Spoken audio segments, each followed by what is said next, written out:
I wouldn't want my children being taught the Bible that way. And I think it's a very dangerous way to teach kids to read the Bible, because it's just teaching them moralism.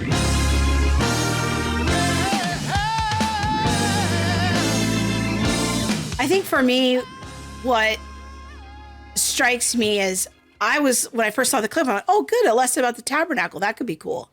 But then the real lesson was about bringing it back to the word of the month, cooperation, which to me strikes me as probably not the point of that text.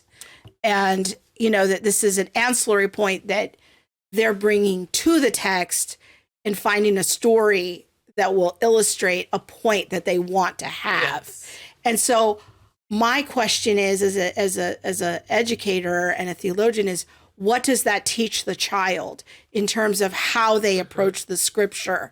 That the scriptures become then kind of, well, I bring my needs to the text, and then I look for a scripture that illustrates that. And it kind of turns the scriptures into a type of Aesop's fables moralizing kind of a thing. And so that is my concern, is what does it train the child to do in how they relate to scripture? I don't know. Elisa, did you want to say anything? Oh, okay. So many things. So many things. This is teaching kids to interpret scripture through the lens of self. Because that is not what that story is about.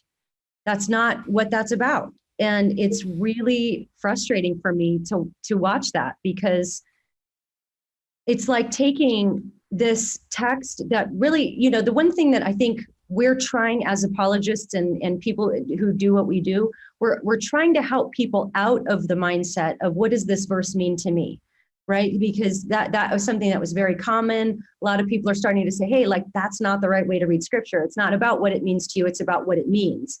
And then application is later down the road. But this is teaching kids to view every story about how it relates to them. One of the orange lessons that I observed as well was the story of the four friends lowering the paralytic through the roof of the house to get to Jesus. And actually, kind of similar to this one, they actually relayed the story accurately. It was correctly conveyed.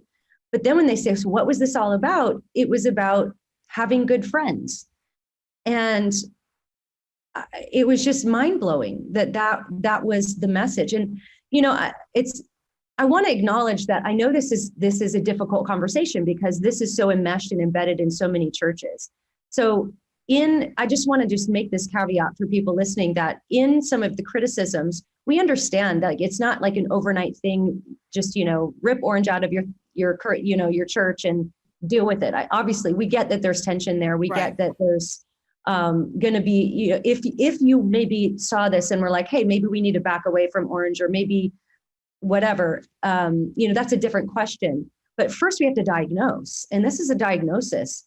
And I wouldn't want my children being taught the Bible that way. And I think it's a very dangerous way to teach kids to read the Bible, because it's just teaching them moralism. That's what it is. It's moralism.